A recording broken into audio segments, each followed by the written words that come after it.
Bonjour, aujourd'hui on va faire le chapitre 5 du CCNA 2 version 6. Ça traite de la configuration des commutateurs. Le plan de la présentation. Dans la première partie, on va voir la configuration de base des commutateurs. Donc, configurer les paramètres de base, les ports de communication pour un minimum de fonctionnement. Ensuite, on va traiter de la sécurité des commutateurs. On va revenir sur la configuration des interfaces virtuelles, puis on va terminer par la configuration de restrictions qu'on peut mettre sur les ports. La configuration de base d'un commutateur. Lorsqu'on met un commutateur sous tension, il démarre automatiquement et il fait une séquence d'opérations. On va voir c'est quoi ces opérations-là. La première étape, ben, c'est le POST pour Power On Self Test. On voit cette étape sur la majorité des équipements. Donc, par exemple, sur vos ordinateurs, on peut voir au démarrage un paquet d'informations là, qui défile à l'écran qui va nous donner les résultats de tests sur la mémoire, les disques durs différents des périphériques. C'est un peu la même chose qu'on va voir avec les switches. Donc, elles ont un programme de test dans la mémoire ROM, donc ce qu'on appelle le POST. Lui, il va tester le processeur, la mémoire vive dynamique et la partie du périphérique flash qui compose le système de fichiers flash. Ça, c'est pour aider la prochaine étape où il va y avoir un bootloader qui va faire la suite. Comme on disait, la deuxième étape, ça va être d'exécuter le programme de démarrage, donc on appelle le bootloader. Donc, ce programme-là, lui aussi est dans la ROM. Il va s'exécuter juste après le post, normalement, naturellement, si le post a bien terminé, donc a réussi. Le bootloader va effectuer l'initialisation bas niveau du CPU. Donc, il initialise les registres du processeur qui contrôlent l'emplacement auquel la mémoire physique est mappée, la quantité de mémoire et ainsi que la vitesse. Il va initialiser ensuite le système de fichiers de la mémoire flash. Finalement, il va localiser et charger en mémoire l'image par défaut du système d'opération iOS et va donner le contrôle au système iOS. On va maintenant regarder plus en détail c'est quoi la procédure qui est utilisée lors du démarrage du iOS. Il va débuter par utiliser la variable d'environnement boot. Cette variable-là va informer sur la localisation de l'image à utiliser. Si la variable n'est pas définie, il va faire une recherche et exécuter le premier fichier exécutable qu'il va trouver. Finalement, le iOS chargé va initialiser les interfaces à partir du fichier de configuration de démarrage, le startup config. Pour définir la variable boot, on peut utiliser la commande boot system. On peut aussi faire apparaître le contenu de la variable boot avec la commande show boot. La figure montre un exemple de la commande boot system. On a d'abord la commande boot system. Ensuite, on va voir c'est quelle mémoire qui est spécifiée. Dans ce cas-ci, c'est la flash, mais il faut savoir qu'on pourrait l'envoyer, par exemple, sur la mémoire USB extérieure. Donc, c'est possible ici de spécifier c'est quoi le périphérique de stockage. Donc, puis ça pourrait être autre chose. Habituellement, c'est la flash. La suite, ben, c'est l'emplacement précis où va se trouver notre fichier exécutable du iOS qui est compressé en ce moment. Dans les systèmes récents, la plupart du temps, la nomenclature fait qu'on va mettre un nom de répertoire exactement pareil comme le nom du fichier, à l'exception de l'extension .bin. Donc, le répertoire ici nous donne exactement les mêmes informations que le nom du fichier qui est ici, à l'exception du .bin. La récupération après une panne de système, c'est possible d'utiliser le bootloader pour gérer le commutateur avec un minimum de fonctions. C'est utile dans le cas, par exemple, où le iOS n'est pas présent ou corrompu, défectueux. Ça peut être aussi utile pour récupérer dans le cas des pertes des mots de passe, par exemple. Donc, on se souvient peut-être, là, en première session, on avait vu la petite procédure pour récupérer les mots de passe. Entre autres, si quelqu'un modifiait les mots de passe à notre insu ou avait oublié les modifications qu'il avait faites, on peut accéder au bootloader en ligne de commande à partir d'une connexion console. Donc, la première étape, c'est naturellement de relier le PC et le commutateur via un des ports console, que ce soit le USB ou le RJ45. Puis, on débranche l'alimentation du commutateur. Donc, vous avez sûrement remarqué les switches. n'ont habituellement pas de bouton power. La deuxième étape, on rebranche l'alimentation du commutateur, ce qui va provoquer la mise en service. Mais cette fois, on va maintenir le bouton mode enfoncé. C'est ce qui va nous permettre de rentrer dans le mode spécial de configuration. Lorsque le LED du système va passer du orange au vert, on va relâcher le bouton mode parce qu'on est dans le bon mode déjà. On va ainsi obtenir l'invite de commande du bootloader. En passant, là, ce n'est pas un iOS, donc c'est vraiment limité à gérer la mémoire et les fichiers iOS. Ce n'est pas du tout fait pour gérer la switch elle-même. Sur la figure, on peut voir le résultat d'un appel de fonction. Dans ce cas-ci, c'est dire flash qui liste le contenu de la mémoire flash. On peut voir au début ici en haut, d'ailleurs, c'est le fichier exécutable du iOS qui est compressé. Les commutateurs ont plusieurs LED et la signification va varier selon le fabricant. Donc, les commutateurs Cisco ont aussi plusieurs LED visibles en avant et on va faire le tour un peu pour voir c'est quoi leur signification. À la base, les LED indiquent l'activité sur un port, mais on peut changer le mode d'affichage des LED, puis la signification va changer. Pour passer d'un mode à l'autre, il suffit d'appuyer sur le bouton mode. Le mode va être indiqué par un LED à gauche.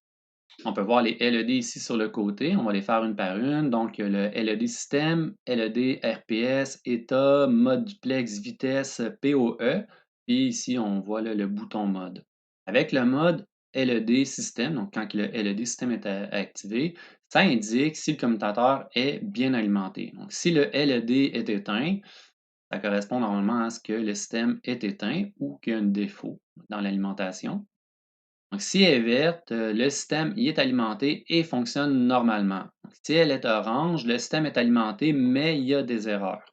Le LED RPS va afficher l'état de l'alimentation redondante. Donc, si le LED est éteint, c'est que le commutateur est éteint ou que l'alimentation redondante est mal installée. Si elle est verte, le système RPS est fonctionnel et prêt à servir. Si elle est verte et clignote, le RPS est connecté, mais n'est pas disponible parce qu'il alimente en ce moment un périphérique. Si elle est orange, le système est en veille ou en erreur. Si elle est orange et qu'elle clignote, le RPS est en fonction suite à une erreur ou une panne de l'alimentation interne. Le LED état et les LED état départ vont être combinés ensemble. Si la LED état départ est verte et clignote, c'est le mode par défaut et les LED de état de part vont afficher des couleurs selon l'état départ. Ils vont être éteints s'il n'y a aucune liaison qui est établie ou si le port est éteint. Verte s'il y a une liaison. Verte clignotante va indiquer qu'il y a de l'activité sur le port. Et la plupart du temps, lorsqu'on a un périphérique connecté et allumé, c'est ce qu'on va voir. Elle passe du vert au orange, il y a une panne au niveau de la liaison. Si la LED est orange, le port est bloqué. Donc, c'est le cas au lancement. Vous allez remarquer, là, quand on démarre les switches, les ports deviennent tous orange, ceux qui sont connectés à des interfaces qui sont en liaison. Puis c'est juste pour éviter qu'il y ait des messages qui soient envoyés pendant la mise en service. Donc, si elle est orange puis qu'elle clignote, c'est que le port y est bloqué. C'est souvent le signe, dans ce cas-là, qu'on a un problème, par exemple, au niveau du mode duplex. Parlons du mode duplex. Le LED mode duplex, lui, va indiquer que le mode bidirectionnel du port est sélectionné.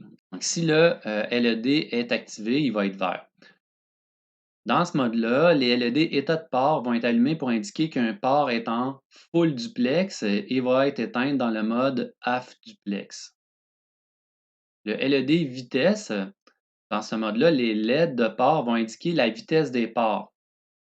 Les LED éteintes signalent une vitesse de 10 mégabits par seconde. Les LED vertes vont indiquer 100 mégabits par seconde et celles qui clignotent vertes indiquent 1 gigabit par seconde. Finalement, la LED PoE va indiquer lorsqu'elle est présente, parce que ce n'est pas une option qui est sur toutes les switches, l'état de l'alimentation PoE sur les ports. Si elle est orange et clignote, le mode PoE n'est pas sélectionné mais au moins un port est privé de courant suite par exemple à une erreur PoE. Si elle est éteinte, le mode PoE n'est pas sélectionné et aucun port ne présente de faute PoE. Si elle est verte, le mode PoE est sélectionné et les lettres des ports vont dire l'état PoE du port. Vert, ça signifie que le PoE est activé. Éteinte, ben, le PoE est éteint. Quand il passe de vert à orange, le port dépasse la capacité du commutateur. Si elle est orange et clignote, le PoE est désactivé suite à une erreur. Si elle est orange comme continue, ça veut dire que le mode PoE est désactivé pour le port. La préparation à la gestion du commutateur. Donc, lors du premier lancement, il faut absolument faire la configuration par le port console. Par la suite, ça va être possible de faire la gestion du commutateur à distance, mais il va falloir configurer certaines choses pour que ça soit possible. Donc, pour faire la configuration, il faut évidemment se connecter avec le port console, car au départ, le port SVI, lui, ne va pas être configuré. Une fois en configuration globale, il faut configurer une adresse IP au VLAN. Si la gestion distante peut se faire en dehors du réseau local, il faut aussi configurer la passerelle par défaut pour que les réponses puissent retourner vers la station distante. Il ne faut pas oublier que bien qu'on ait configuré une adresse IP, le commutateur va demeurer un périphérique de niveau 2 à la base. Les switches qu'on va utiliser, les premières, c'est des couches 2. Donc, il supporte IP uniquement pour se faire configurer à distance. Même chose pour la configuration de la passerelle par défaut. Ça n'affecte absolument pas le routage des messages entre les périphériques qui sont connectés à la switch et les autres éléments de réseau. Ça concerne uniquement les messages qui concernent la configuration, le SVI de notre switch en question. Ici, on voit la configuration de l'interface VLAN d'un commutateur. On peut remarquer que l'interface qui est utilisée, c'est VLAN 99. On va revenir un petit peu plus tard dans les autres chapitres sur pourquoi c'est préférable de ne pas utiliser le VLAN 1, qui est le VLAN qui est attribué par défaut à tous les ports d'une switch. Et pour des raisons de sécurité, on va normalement recommander d'utiliser un VLAN différent. Bon, les VLAN, c'est le sujet du chapitre 6 du CCNA 2. Après avoir rentré en configuration de l'interface VLAN, on va rentrer une adresse IP, suivie naturellement de son masque réseau. La commande no shutdown pour l'activer. Puis, ce qui est une bonne pratique, c'est naturellement d'aller mettre à jour les fichiers de configuration pour s'assurer que le running soit transféré dans le startup. Sinon, ben, tout ce qu'on a fait est perdu à partir du moment où il y a un redémarrage de notre switch. Pour conserver nos configurations, on les sauvegarde à chaque fois qu'on en fait. Comme on a mentionné, si on prévoit faire la gestion du périphérique, par exemple de notre switch, de l'extérieur de notre LAN, donc d'un réseau distant, il faut absolument qu'on configure la passerelle par défaut de notre commutateur.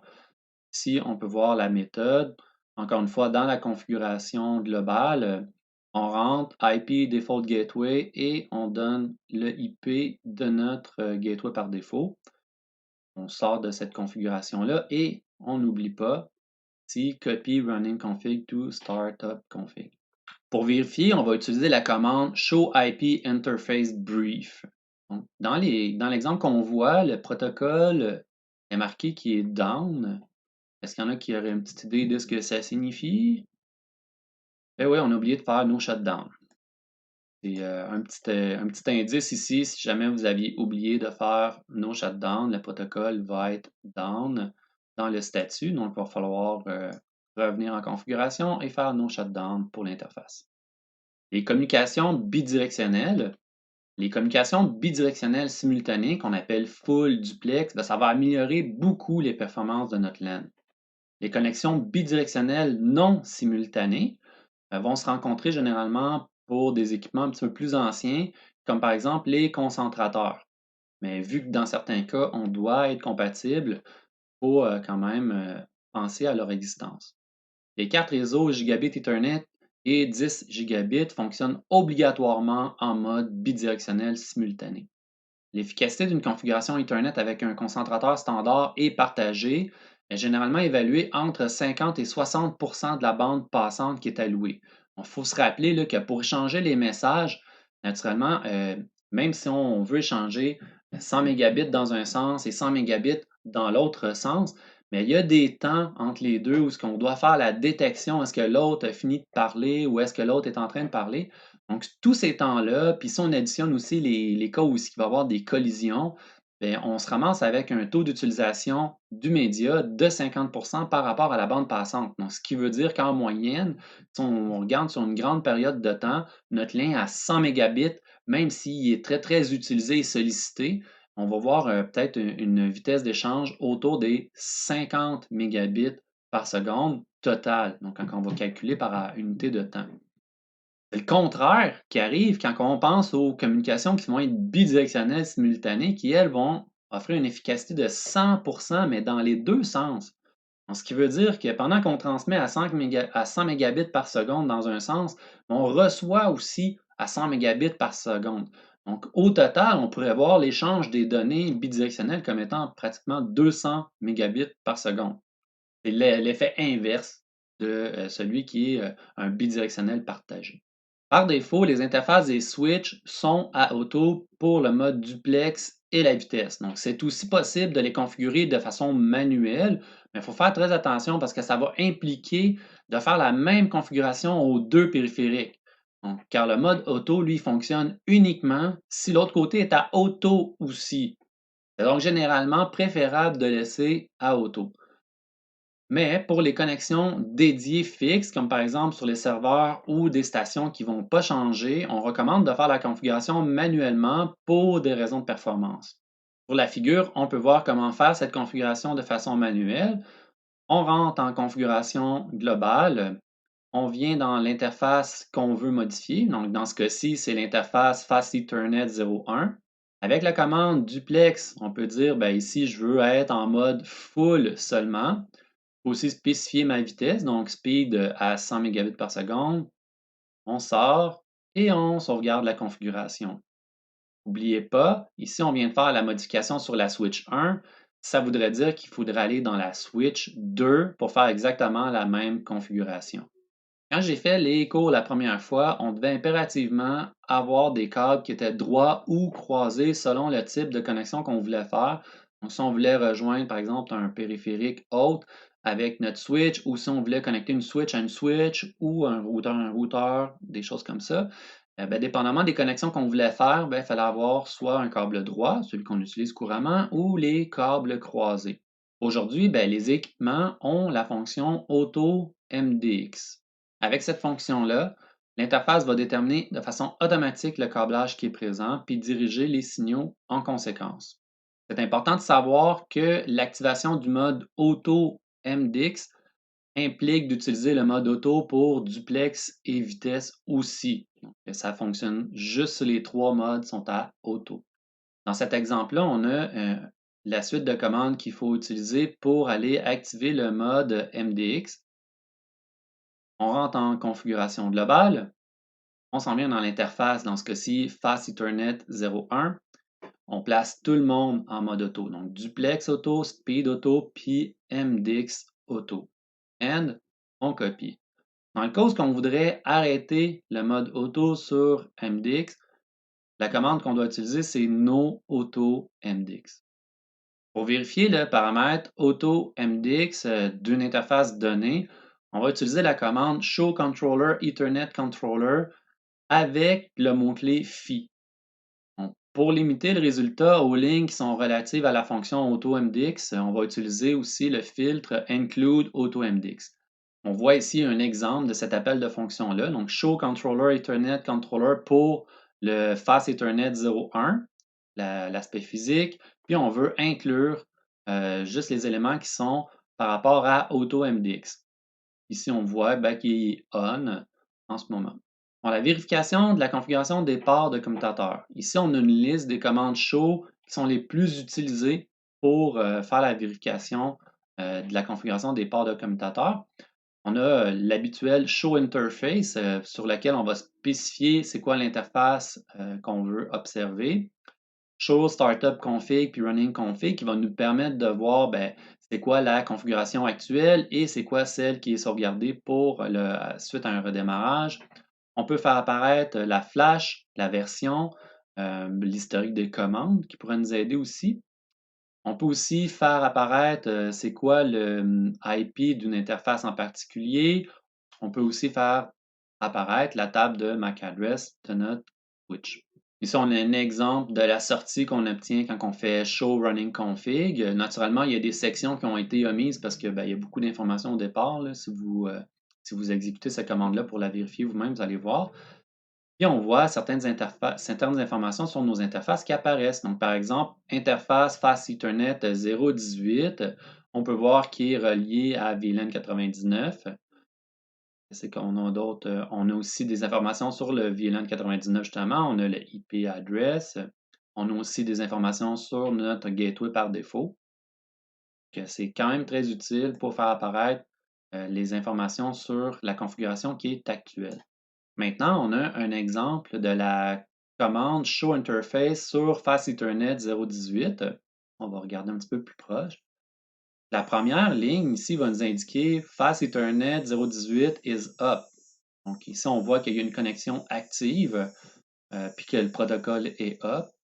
On voit c'est quoi la bande passante. Donc ici, on a 100 mégabits par seconde. On a quand même plusieurs informations. Il est en full duplex, 100 mégabits par seconde, donc ce qui reprend l'information qui est donnée ici. Le type de média qui est connecté dessus. On a quand même plusieurs informations qui vont nous sortir ici. On peut voir dans les messages reçus, on a eu 22 213 broadcasts, 21 934 multicasts. Là-dedans, on n'a aucune erreur qui a été détectée. Quand même excellent. Donc ici, on revient sur l'information. Le premier paramètre, Fast Ethernet, c'est 0,1 dans ce cas-ci. ISUP fait référence à la couche matérielle, puis va indiquer que l'interface reçoit un signal de détection de porteuse. Donc, comme on disait, il y avait une liaison. Puis, naturellement, pour que ça fonctionne, absolument, il faut que le line protocol soit aussi up. Le second paramètre, Line Protocol ISUP fait référence à la couche de liaison de données. Il va indiquer que les messages de telles activités de protocole de couche liaison sont en cours de réception. Si l'interface est activée et que le protocole de ligne est désactivé, il y a un problème qui existe. Donc, ça peut être, par exemple, une incohérence dans le type d'encapsulation. L'interface de l'autre côté peut être en mode de désactivation des erreurs ou il peut exister un problème matériel. Si le protocole de ligne et l'interface sont tous deux désactivés, ça peut être un câble qui est débranché ou il existe un problème sur l'interface. Par exemple, dans une connexion jumelée, l'autre extrémité de la connexion peut être désactivée sur le plan administratif. Si l'interface est désactivée sur le plan administratif, ça signifie qu'elle a été désactivée de façon manuelle. La commande shutdown a été émise dans la configuration qui est courante. Ici, on a d'autres informations un petit peu plus bas. Donc, on voit certains paquets qui ont été reçus. On a reçu 2 295 000 paquets en entrée. Ici, on a l'information sur le nombre de bytes total qui a été reçu, le nombre de broadcasts. Ici, on a des informations sur les runs, les giants qui ont été reçus, les throttles. On voit qu'il y a 3 erreurs d'entrée, dont 3 CRC qui étaient problématiques. On voit aussi, pour les sorties, on voit qu'on a, on voit les paquets puis les bytes qui ont été transmis. On voit qu'ici, on a 8 erreurs de sortie.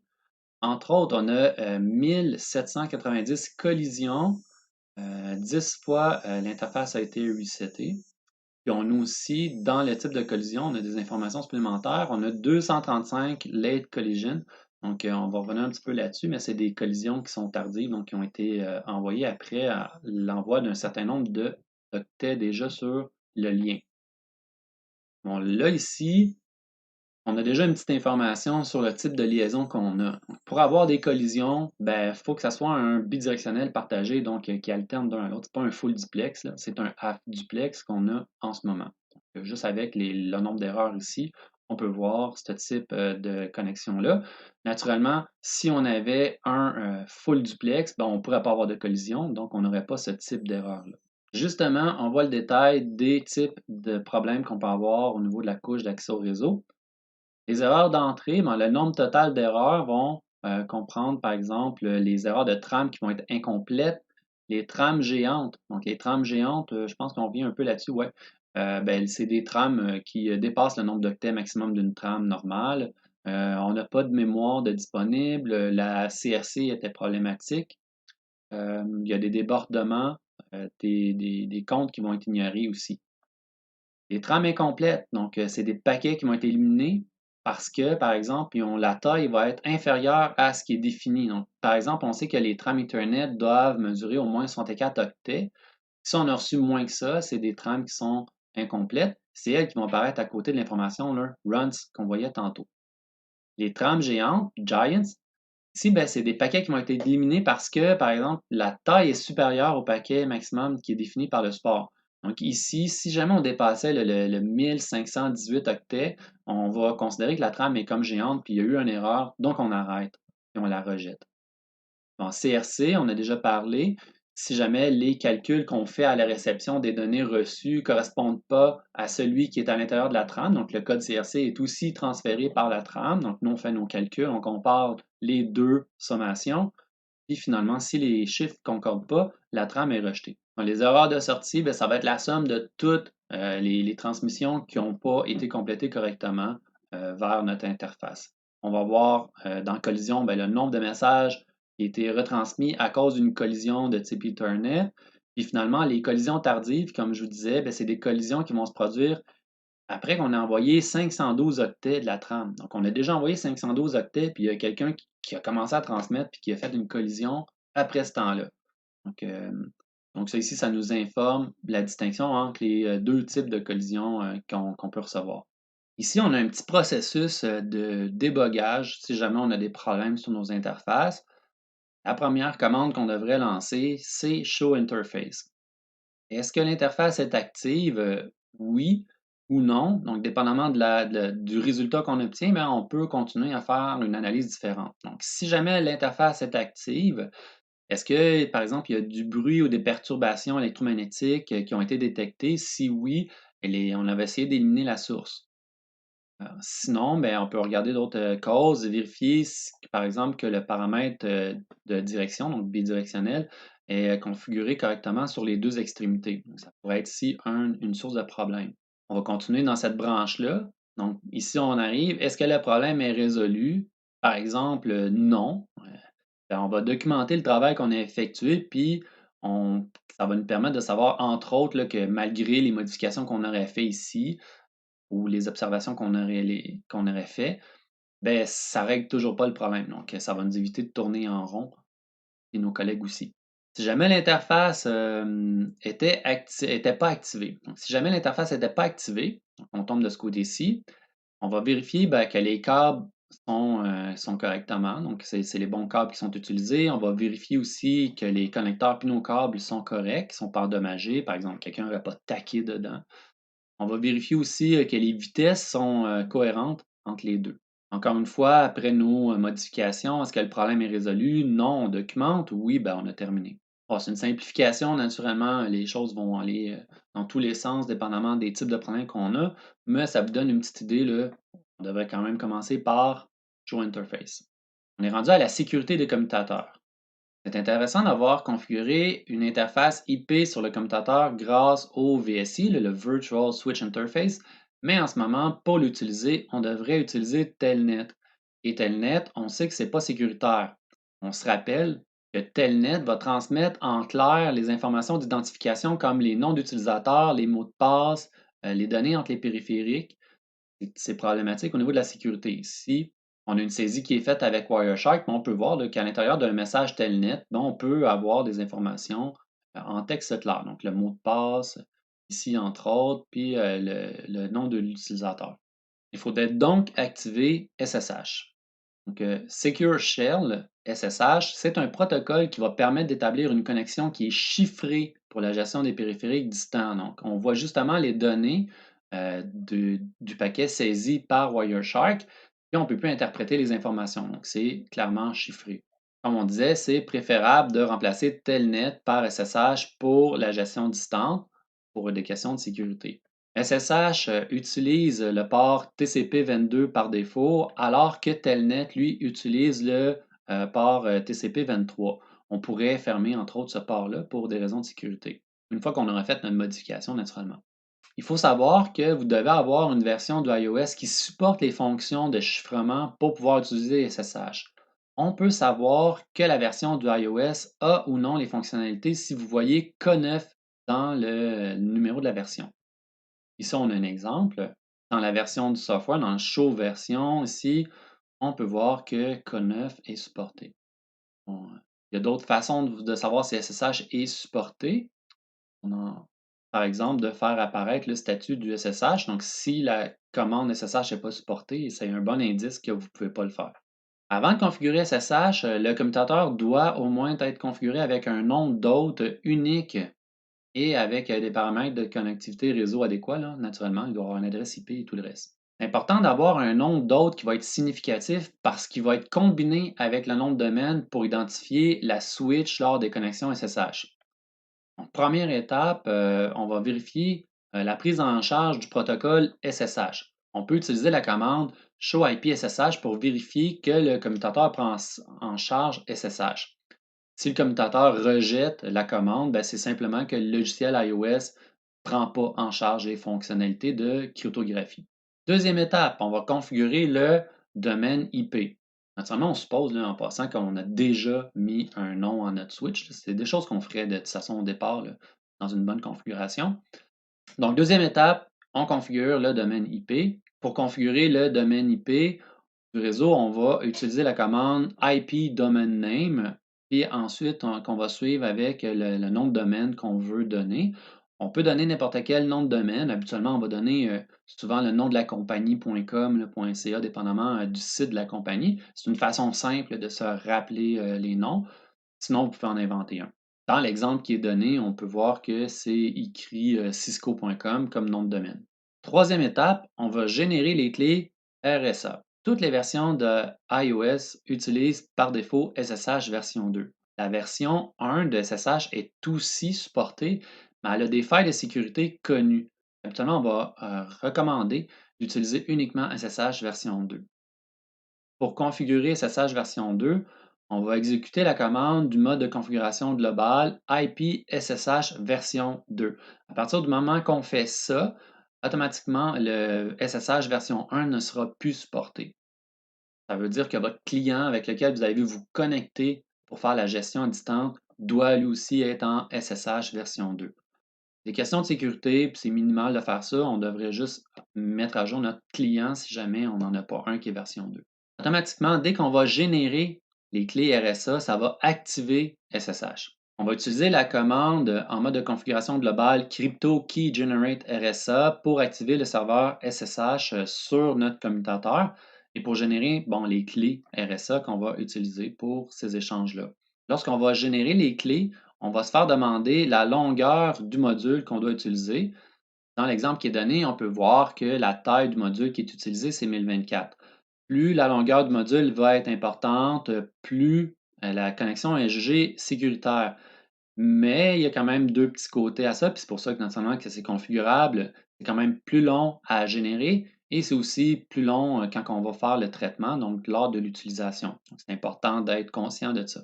Si on veut supprimer la paire de clés RSA qu'on a générée, on peut utiliser la commande de configuration globale CryptoKey Zeroize RSA. La commande va être disponible à la fin du document pour le tableau récapitulatif de toutes les commandes. Une fois que la paire des clés RSA a été supprimée, le serveur SSH, lui aussi, va cesser de fonctionner. C'est juste une remarque si jamais vous voulez désactiver cette fonctionnalité-là. Quatrième étape, on va configurer l'authentification de l'utilisateur. Donc, le serveur SSH peut authentifier les utilisateurs localement ou il peut avoir aussi un serveur d'authentification. Donc, pour utiliser la méthode d'authentification locale, on va créer un nom d'utilisateur et un mot de passe en utilisant la commande username, suivi du username qu'on veut utiliser. Ensuite, on va utiliser secret password. le password étant le mot de passe qu'on veut mettre. On a un exemple justement ici avec username admin secret CCNA, où le mot de passe c'est CCNA et le user c'est admin. Secret, ça permet de passer de MD7 à MD5 pour le hachage du mot de passe. Et au cas où vous ne le sauriez pas, MD7 est moins sécuritaire que MD5. Cinquième étape, on va configurer les lignes virtuelles. Pour activer le protocole SSH sur les lignes virtuelles, on va utiliser la commande Transport Input SSH. Le commutateur Cisco qu'on utilise souvent, c'est le 2960, puis lui, il intègre des lignes virtuelles qui partent de 0 à 15. Ce qui est intéressant avec la commande Transport Input SSH, c'est que ça va empêcher les connexions de type Telnet. Donc, ça limite le type de connexion à SSH seulement. Ensuite, on termine avec la commande login local pour demander l'authentification locale qu'on a précédemment configurée pour les connexions SSH sur nos lignes virtuelles. Sixième étape, comme on avait déjà parlé, on va activer SSH version 2. Par défaut, je vous rappelle que SSH va prendre en charge les versions 1 et 2, mais que la version 1 n'est pas sécuritaire parce qu'il y a des troubles de sécurité dedans. Pour vérifier le fonctionnement de la connexion SSH, un truc simple, ça serait d'utiliser une connexion SSH et de voir si ça fonctionne. Un client commun qui est utilisé sur les PC, c'est l'utilitaire PuTTY. Ici, on voit la configuration, donc en mode SSH, le port 22 et l'adresse IP 172.17.99.11 qui est l'adresse de notre switch 1. Lors de la connexion, il nous demande le nom d'administrateur. On se rappelle, on avait mis admin. Ensuite, on rentre le mot de passe. C'était CCNA. Et maintenant, on tombe automatiquement là, en configuration distante. On a l'invite de commande qu'on aurait si jamais on était en mode console. Bon, avec le show IP SSH, on peut voir différentes informations, la version, le timeout sur la connexion, 90 secondes. Donc, si c'est inactif pendant 1 minute et demie, on perd la connexion. Le nombre d'authentifications, donc après 2 essais qui échouent, la connexion est automatiquement arrêtée. Plus bas, on a la commande show SSH qui donne en fait les connexions actuelles SSH qui sont actives sur le système.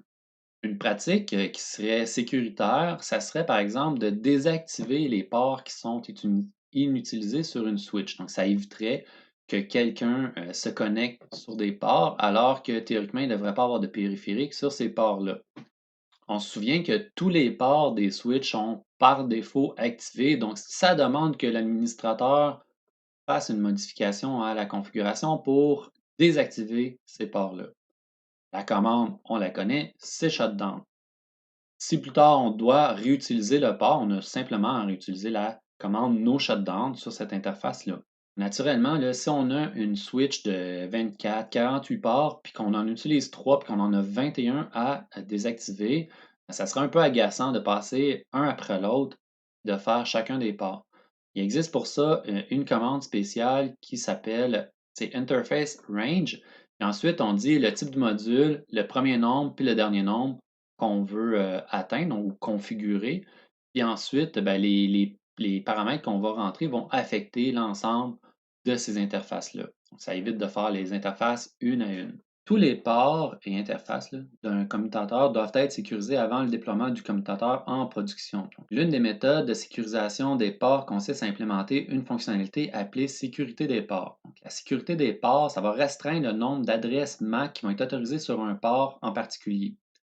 Les adresses MAC des périphériques légitimes sont ainsi autorisées, et seulement celles-là. Toutes les autres adresses MAC vont être refusées. La sécurité des ports peut être configurée pour autoriser une ou plusieurs adresses MAC. Si le nombre d'adresses MAC autorisées sur un port est limité à 1, seul le périphérique qui va disposer de cette adresse MAC-là spécifiquement va pouvoir se connecter au port. Si un port est sécurisé et si le nombre maximum d'adresses MAC est atteint pour le port, toutes les tentatives de connexion supplémentaires réalisées à partir d'une adresse MAC qui est inconnue vont générer une violation de sécurité. Les effets de cette violation de sécurité-là vont être vus un petit peu plus tard, mais ça va varier dépendamment de la configuration qu'on a établie. Il existe plusieurs façons de configurer la sécurité des ports. Donc, les types d'adresses sécurisées sont basés sur différents types. Donc, premièrement, les adresses MAC sécurisées de façon statique. Dans ce cas-là, ben, l'adresse MAC va être configurée manuellement sur un port à l'aide de la commande switch port, port security, MAC address avec le MAC address en question, en mode de configuration d'interface pour cette interface-là. Les adresses MAC qui vont être configurées de cette manière-là vont être stockées dans la table d'adresses et vont être ajoutées à la configuration en cours sur le commutateur. Il y aura à la fin de faire un copy run vers le start pour conserver cette information-là. Les adresses sécurisées de façon dynamique, donc dans ce cas-là, les adresses MAC vont être apprises de façon dynamique et stockées uniquement dans la table d'adresses. Donc, par exemple, c'est si on avait donné un nombre d'adresses, mais pas nécessairement spécifié, ils vont être mis en mémoire de façon automatique. Donc, les adresses MAC configurées de cette façon-là vont être supprimées au redémarrage du commutateur. Donc, il faut faire attention, c'est quand même une subtilité importante. Finalement, il y a les adresses MAC sécurisées rémanentes. Pour configurer une interface pour convertir une adresse MAC qu'on a appris de façon dynamique en adresse MAC sécurisée rémanente et finalement, bon, les ajouter dans la configuration en cours, il faut activer l'apprentissage rémanent. Pour activer l'apprentissage rémanent sur une interface, il faut exécuter la commande de configuration d'interface switch port, port security, MAC address et key. Donc, ça va rester. Lorsque cette commande-là va être exécutée, le commutateur va convertir toutes les adresses MAC qui sont apprises de façon dynamique, y compris les adresses MAC qui sont apprises avant l'activation de l'apprentissage rémanent, donc celles qui sont présentes en ce moment, en adresse MAC sécurisée rémanente. Ce qui veut dire qu'au redémarrage, ces adresses MAC-là sont encore là et encore les seules qui vont être autorisées, si on atteint le nombre, sur le port en question. Toutes les adresses MAC sécurisées rémanentes sont alors ajoutées donc à la table d'adresses et à la configuration qui est en cours. On peut aussi rentrer les adresses MAC sécurisées rémanentes de façon manuelle. Ben, il suffit de rentrer la commande le switch port, port security, MAC address sticky, puis ensuite de ça, donner le MAC address en question. C'est important de se rappeler que la fonction sécurité des ports ne va pas fonctionner si la sécurité des ports n'est pas activée sur l'interface en question. Pour ça, il faut utiliser la commande switch port, port security. Les modes de violation. Donc, on revient à ça. Donc, l'iOS va détecter une violation des règles de sécurité si le nombre maximum d'adresses MAC sécurisées a été ajouté dans la table CAM et un appareil dont l'adresse MAC qui ne figure pas dans la liste tente d'accéder à l'interface. Donc, ça va générer la violation. Il y a 3 actions qui peuvent être entreprises en cas de violation. La première, c'est la protection. Donc, il n'y a aucune notification qui va être reçue. C'est juste une protection simple. Il y a la limite. Donc, il va y avoir une notification relative à la violation qui va être reçue. Et finalement, il y a l'arrêt simple du port. En bas, on a un tableau qui résume les modes de violation puis les effets. Donc, pour Protect, Restrict, puis Arrêter. Donc, dans Protect, l'acheminement du trafic ne se fait pas, non plus dans Restrict, non plus dans Arrêter. Donc, ça arrête complètement le trafic. Est-ce que ça envoie un message à syslog? Protect, non. Restrict, oui. Arrêter, non. Est-ce que ça affiche un message d'erreur? Aucun n'affiche un message d'erreur. Est-ce que ça incrémente le compteur de violation? Non pour Protect, oui pour les deux autres. Donc ici, on va quand même avoir un compte qui est fait. Et l'arrêt complet du port, ben, la seule configuration qui accepte ça, c'est naturellement la configuration d'arrêt. Donc, dans ce cas-là, il faut se rappeler que si on a arrêté le port, ça veut dire qu'il va falloir vraiment intervenir. L'administrateur de réseau doit revenir en configuration et faire no shutdown parce que le port est tombé shutdown à ce moment-là. On la commande pour configurer le mode de violation, c'est switch port, port security, violation, puis ensuite on décide qu'est-ce qu'on met. Protect, restrict, shutdown. On a maintenant un tableau qui résume la configuration donc, par défaut, si jamais on active la sécurité des ports. Donc, par défaut, c'est désactivé. Il faut l'activer. Si on l'active, le nombre de MAC address sécurisé, c'est automatiquement 1. Le mode de violation par défaut, c'est shutdown. Puis l'apprentissage des adresses rémanentes par défaut est désactivé. C'est la configuration par défaut. Sur la figure, on voit maintenant les commandes minimales pour activer la sécurité des ports. Sur une interface, dans la première commande, on va rentrer dans l'interface Fast Ethernet 018 qu'on veut configurer. Ensuite, le Switch Port Mode Access qui est activé, puis le Switch Port Port Security qui est activé. Bon, ici, on tombe dans les configurations par défaut, ce qui veut dire qu'on va avoir le droit à une MAC address et qu'on est dans le mode shutdown par défaut. Dans cet autre exemple, on rentre dans l'autre interface, donc F019. Encore une fois, on met bon, le switch port dans le mode access. Ensuite, on s'en vient pour, on active le port security. Maintenant, on limite le nombre d'adresses MAC à 10, donc ça va limiter le nombre d'adresses autorisées. Et finalement, on active l'apprentissage rémanent. Donc, avec la commande port security, MAC address, sticky. Pour faire la vérification, on peut utiliser la commande show port security interface. Ensuite, on spécifie l'interface. Ici, on voit que l'interface que la sécurité est activée, que le mode de violation, c'est shutdown. Le nombre d'adresses, donc on est sur le 018, on n'avait rien fait, donc le nombre d'adresses maximum, c'est 1. Et pour l'instant, bon, on n'a aucune violation qui a été faite. On n'a aussi aucune adresse qui a été configurée manuellement, pas plus que l'activation des sticky MAC address. Maintenant, si on regarde la configuration pour 019, on voit encore la sécurité est activée, la violation, on ne l'avait pas changé, ça reste à shutdown. Le nombre d'adresses maximum, c'est 10 et cette fois-ci, le sticky MAC address est activé. Dans cet exemple-ci, on voit l'affichage du fichier running config puis qui commence aux informations qui concernent le Fast Ethernet 019. On peut voir la suite des configurations qui sont faites. Mode access, port security maximum à 10, port security qui est active. On voit aussi que le sticky est activé, puis on voit une première adresse qui a été configurée. Une autre commande qu'on peut utiliser, show port security address, qui va nous faire apparaître les adresses qui sont sécurisées. Donc pour le VLAN 1, on voit les MAC address qui sont inscrites ici, la façon qu'ils ont été apprises, donc Secure Dynamic ou Secure Sticky, et sur quel port qu'elles sont affectées.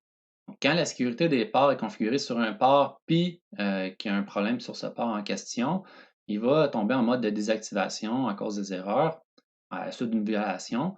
Le port va tomber désactivé, comme on a dit tantôt, puis là, il ne peut plus envoyer aucun trafic. On a une série de messages qui vont être affichés quand même sur la console, comme on peut voir sur la figure en ce moment. Donc ici, on peut voir la date, l'heure de l'événement, qu'est-ce qui est arrivé? Donc, on a une détection qui a été faite sur FA18 qui a mis le mode erreur activé sur ce port-là. Ensuite, on a des informations supplémentaires sur la violation en question par rapport au MAC address qui a été détecté. On voit ici que l'interface est tombée à down automatiquement à cause naturellement du mode shutdown en cas de violation. Maintenant, si on utilise la commande show interface FA0 pour avoir le statut, on peut voir que le statut, c'est marqué erreur disable. Donc, ça nous indique que le port a été mis en shutdown, mais à cause d'une erreur. Ici, on a le détail. Plus bas, si on utilise le show port security interface fast ethernet 018, maintenant, on nous dit OK, la sécurité est activée. Le port status secure shutdown. La violation, OK, le mode de violation, ça, c'était dans la configuration. Là, c'est les autres informations qui n'ont pas changé depuis tantôt. Finalement, dans la figure, on peut voir le processus de réactivation du port.